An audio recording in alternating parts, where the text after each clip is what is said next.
Welcome, Pastor Gordon. Thank you so much for being here, coming and giving us the privilege to share your story. I understand that you've been in ministry for 70 years. Would you like to tell us a little bit about yourself? Yes, I hardly know where to start, but I was born in a remote village in northern Saskatchewan called Parkside. My father was a pastor there, and I was born in that village. If you were driving through it by car and you blinked, you might well miss it. It wasn't it was just a remote village. But my father then moved to Ontario, brought us with him, of course, and my father served in several pastorates in Ontario, then moved out to Lethbridge. So I really took all my education in Alberta, between Lethbridge and Calgary.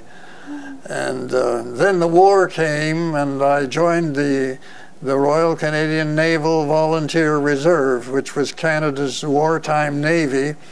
I served as a wireless operator, a telegraphist, until the cessation of hostilities. And then became the decision as to what I would do with my life. And that's maybe another story that you want me to show or to talk about a little later. Yes, I would love to actually hear it, because 70 years is a long time in Christian ministry. Yes. And it seems like you came from a rich Christian heritage. So tell us about that. Like, when did you feel called? It was while I was lying on my hammock in St. Hyacinthe, Quebec, where I began to think about my future. What will I do when I leave the Navy? I had thought possibly of ministry, but I felt that I really need to know for certain. I really need to hear from God, if that was really the case. So following my discharge from the Navy, I decided I would go into architecture. Okay. And I took the course that the government offered to all returning veterans, a course at Ryerson, what's now Ryerson University. I took a course in architectural drafting, and then was assigned to an architectural firm in Toronto, and I worked then at this architectural firm, working toward getting my architectural license. Well, that lasted for about 2 years, and I felt that God was leading me in a different direction. And I went to my supervisor and explained to him that I felt God was calling me into the ministry, and that I would be resigning my position. And he couldn't understand how anybody would want to resign a position to go into ministry. But of course, those who are on the outside don't really always understand. So I took my theological training and entered into the ministry, and I was first credentialed with the Pentecostal Assemblies of Canada in 1950, which means that I have been a credentialed minister with the Pentecostal Assemblies of Canada for these past 70 years. So I was in pastoral ministry for a time. I began after my theological training. I was assistant pastor in a church called Calvary Temple in Winnipeg. It was a very large church. We had about 900 attending a Sunday morning service and 1,600 attending a Sunday night service. Well, that was the days before television, and television coming on the scene has certainly changed all that. So usually the morning services are larger, and there are a few now having even Sunday evening services. So I was an assistant pastor there, and then I was invited to go to Regina, and I was there for 4 years, and then invited to Ottawa, where I was a pastor for 16 years. Those were 16 very enjoyable years that I served in Bethel Pentecostal Church in Ottawa. And that was a place that I enjoyed my ministry very much. Then when the district conference came in 1973, I was invited to become the district superintendent. So I left the pastorate and became the superintendent over about 155 congregations throughout Eastern Ontario and Quebec. So it meant a great deal of travel as I traveled throughout the district, ministering to the churches and assisting pastors and assisting congregations when they came to the place where they needed another pastor. So I was in that position for about 10 years. Then at our general conference, our national conference, I was elected to serve as the executive director of home missions and Bible colleges. Now there was a dual portfolio. The home missions aspect was working with ethnic people who came to Canada and encouraging them to establish churches and work among the ethnic people and the native people as well. We have 109 First Nation congregations across Canada, and that was a great joy for me to be involved in that area. We have 5 theological training colleges across Canada, and I was the chair of the National Bible College Committee and served in that area for about 10 years. Wow. Until I retired.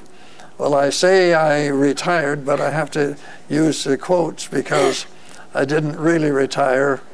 Congregations, when a pastor leaves, need someone to fill in the meantime, in the interim. And so I became an interim pastor in about a dozen congregations.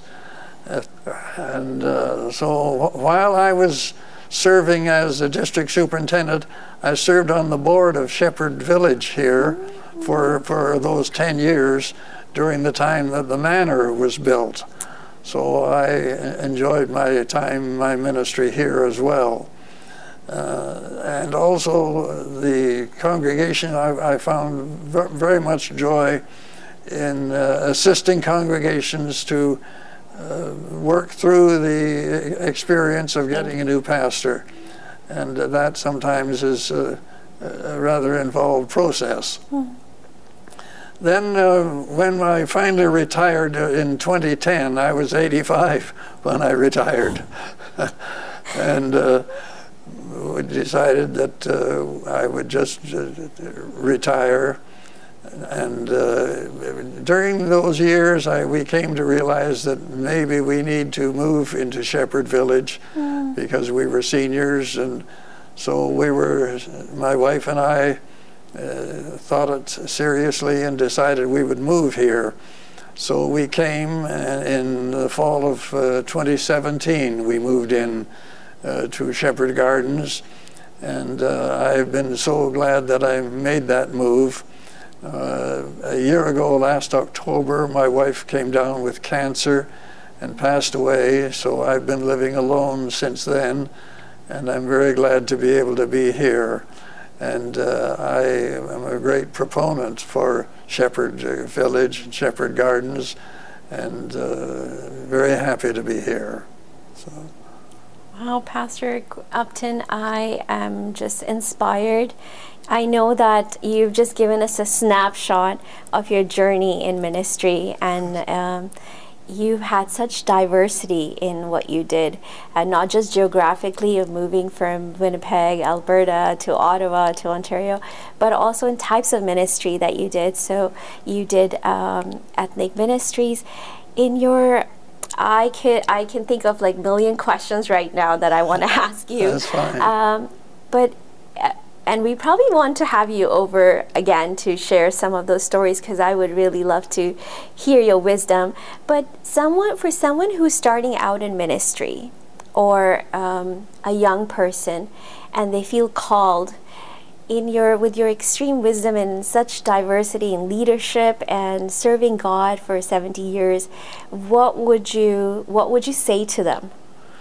Well, I would say it's very important to find out the will of God for one's life. And if I could speak to young people today, I would say give God the best of your life and seek His face. God doesn't want everybody to be in the ministry. He does call certain ones to serve in ministry, but God needs good lay people in the churches as well. And so I give that advice to young people, to give God the best of your life and to seek the face of God to find out what His will is for your life. That's the important thing. There are many voices calling, many vocations are open, and especially in this particular age in which we live, it's important to find the will of God and be able to follow the leading of the Lord. Thank you so much for sharing that wisdom. I do have another question. The pandemic has been so hard for the last 2 years. People have struggled. How has your faith helped you, and how have you coped during the last 2 years of this pandemic? Well, we would be like everybody else. We've had to cope. There are restrictions we've had to live with, and we've just come to realize that the pandemic is here. We have to do what we feel we can do to preserve our health and to get through the lockdowns. And so we've had to live just like anybody else to find out that God is in control. We know that God is in control of all of these things, and I believe He is speaking to the world. I believe this is a message from God to the world that we need to get ready for the future. I think it's very important that we realize this is, I believe it's a sign from God that we need to be prepared for whatever the future holds. And so, as I say, we just have coped like everybody else, and we'll be glad when all of this is over and the restrictions are done. We will all be very glad for that. Yes, that's right. Thank you so much, Pastor Gordon Upton. Truly, it's been so delightful to be able to just chat with you here. And thank you for coming and giving us your time and sharing your wisdom and a little bit of your snapshot of your journey. Well, it's been a pleasure for me, and I thank you for your kind invitation to be here today. Thank you.